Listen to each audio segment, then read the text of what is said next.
Okay students, welcome back. तो अभी बहुत सारे स्टूडेंट्स का हमें क्वेश्चन आ रहा है, बहुत सारे स्टूडेंट्स हमें पूछ रहे हैं क्योंकि अभी जो सीएससी स्कॉलरशिप है उसका जो है एप्लीकेशन चल रही है। तो अभी जो मार्च का मंथ आ रहा है ना, इसमें बहुत सारे स्टूडेंट्स का इंटरव्यू है। तो वो बहुत सारे स्टूडेंट्स हमसे पूछ रहे हैं कि यार हम इंटरव्यू की प्रिपरेशन कैसे करें, हमें कोई टिप्स दें जिससे हमारा इंटरव्यू बहुत अच्छा हो जाए। तो अब उन स्टूडेंट्स के जॉब के लिए हमने मैंने अपनी भी वीडियो बनाई है, एक उसका लिंक भी आप लोगों को डिस्क्रिप्शन बॉक्स में दे दूंगा।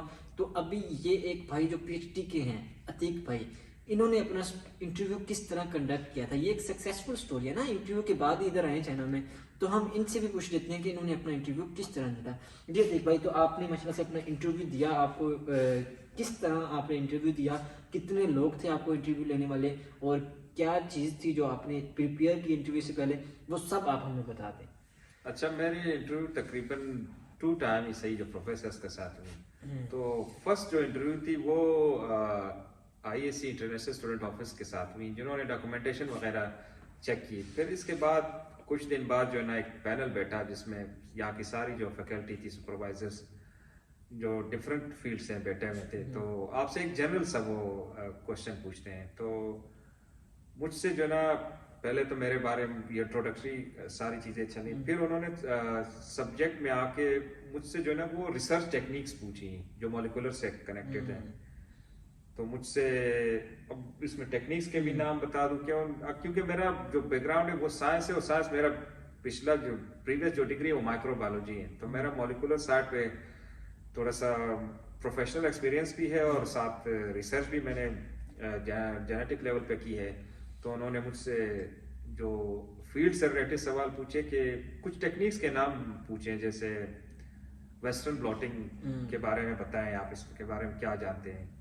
पीसीआर के बारे में पूछा कि पीसीआर क्या होता है और कैसे इम्प्लीमेंट करते हैं। फिर इसमें टाइप्स होते हैं, रियल टाइम पीसीआर और मैनुअल, इसमें डिफरेंस पूछे।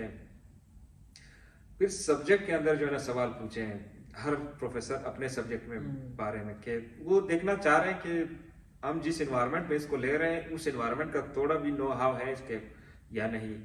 तो जो एक प्रोफेसर है जो कैंसर पे काम करे, जो अब मेरा सुपरवाइजर भी बन गए हैं तकरीबन। तो वो ज्यादातर उसका जो रिसर्च हो कैंसर पे है। तो उन्होंने सवाल पूछा कि एपिजेनेटिक्स क्या है, इसके बारे में। फिर मुझसे पूछा सिंथेटिक बायोलॉजी क्या होती है। और जो अदर प्रोफेसर्स थे उन्होंने भी अपने फील्ड में कुछ रेलेवेंट क्वेश्चन पूछे। जो तो मोस्टली जो जेनेटिक लेवल पे जो क्वेश्चंस थे उनके आंसर किए, कमी बेशी रह जाती है। तो ये तो हुआ सारे पैनल के साथ जो ना। फिर जो जो थर्ड जो फैकल्टी के साथ, वो मेरे अपने प्रोफेसर के साथ था, क्योंकि थोड़ा सा इंग्लिश का वो रहता है बीच में। चाइनीज प्रोफेसर है, तो एक इसके ही कुलीग जो है ना कनाडा के कैलगरी यूनिवर्सिटी में, तो उनको जूम पे कनेक्ट किया, फिर मेरे इंटरव्यू ली। फिर तो जो पूछना था वो मेरे फील्ड से ही, फिर क्या रिसर्च प्रोफेशनल जो आपकी टेक्निक्स थी वो क्या थी, जो आपने मॉलिक्यूलर लैब में काम किया, फिर आपकी रिसर्च क्या थी, उसके अंदर डीप डाइव करके पूछा सारे टेक्निक्स के बारे में। उसके वो उसी से रिलेटेड जो है ना थ्योरेटिकल भी कुछ सवाल पूछे। तो आपने जब भी आप सेलेक्ट हो जाते हैं इंटरव्यू के लिए, तो कुछ जनरल क्वेश्चन होते हैं, जैसे आपसे इंट्रोडक्टरी के बाद आप पूछते हैं आपकी वीकनेसेस क्या है। वो आपको एक साइकोलॉजिकली आपको देखना चाह रहे हैं, आप वीकनेसेस क्या है, आपकी स्ट्रेंथ क्या है। अगर आपको इस पोजीशन पे हायर करें तो आप किस तरह इसको जो ना लेकर चलेंगे ना, इसमें आपकी कंट्रीब्यूशन क्या होगी।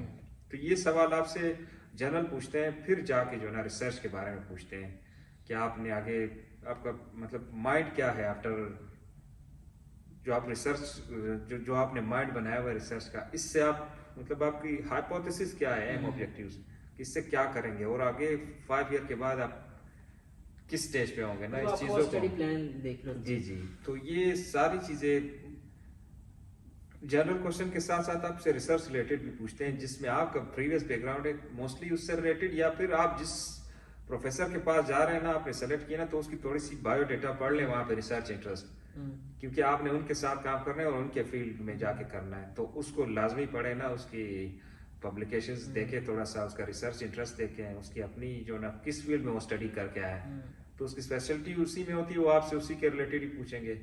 तो उसको अगर थोड़ा सा देख ले तो ये फिर आपके लिए बड़ी आसानी हो जाती है। और अगर अतिक भाई हम बात करें आपकी सीवी की, उन्होंने बेसिकली मोस्टली आपकी सीवी में जो आपने मेंशन किया था, जो टेक्निक्स मेंशन की थी आपने, उसी के रिलेटेड ही क्वेश्चन किए ना जी जी उन्होंने जी। आपसे। देखिए जो प्रोफेसर देखना चाह रहे हैं, यहाँ मैंने फिर आने के बाद बहुत सारे प्रोफेसर से जो है ना बात की कि मैंने उनसे पूछा आप एक स्टूडेंट को सेलेक्ट करने के लिए क्या क्या चीज़ें देखते हैं। तो प्रोफेसर यही बताते हैं कि हम एक तो अगर इन चाइना हम ले रहे हैं ना, तो हम उसकी लैब चेक करते हैं कि किस लैब से आ रहा है, क्योंकि इनको पता है ना कि किस लैब से बन।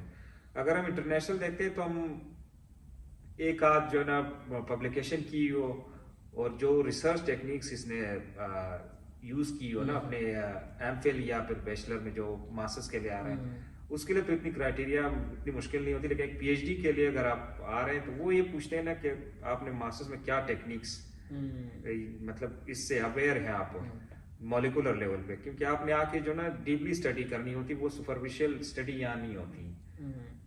और वो भी लाजमी नहीं है कि आपने बिल्कुल जो ना आपको कम से कम उसकी थ्योरेटिकल तो नो हो कि आप एक्सप्लेन कर सके कि यार ये टेक्निक्स क्या है। और अगर उस सीवी में नाम भी लिख लेना तो वो आपसे थोड़ा सा पूछेंगे, तो यहाँ के आप सारे सीख भी जाएंगे, क्योंकि एकदम से आपको काम पे नहीं लगाएंगे, प्रैक्टिस करवाएंगे, लेकिन आपको थोड़ा सा टेक्निक्स पे थोड़ा सा नो हाउ होना चाहिए ताकि आप इंटरव्यू में अपनी जो ना वो डिफेंड कर सको। इसमें कि आप अपनी सीवी के अंदर जो चीज़ मेंशन, मोस्ट इम्पोर्टेंट चीज़ जो है नंबर 1, जो आप अपनी सीवी के अंदर जो चीज़ें मेंशन कर रहे हो, जो टेक्निक्स मेंशन कर रहे हो, आपको कम से कम उनका नो हाउ हो कि आपने इनको क्यों लिखा है, आपको उनको पता हो कि हमने ये लिखा है, ये क्या चीज़ है। नंबर 2 पे आपने अपने प्रोफेसर की प्रोफाइल को पढ़ना है अच्छे से कि आपकी प्रोफेसर की रिसर्च डायरेक्शन क्या है। फिर उसमें जो क्वेश्चंस बन सकते हैं, जो मतलब ये है बेसिक क्वेश्चंस हैं, वो आपने अच्छे से पढ़ने हैं। और अगर आपको मतलब किसी भी किस्म का इंटरव्यू में कोई प्रॉब्लम है तो वो आप मतलब कमेंट्स बॉक्स में हमसे पूछ सकते हो, इंशाल्लाह हम आपको बहुत अच्छे से गाइड करेंगे। तो अदिक भाई थैंक यू सो मच। अभी मैं आपसे मतलब हमारी बहुत सीरियस बातें हो गई हैं, मैं थक गया हूँ।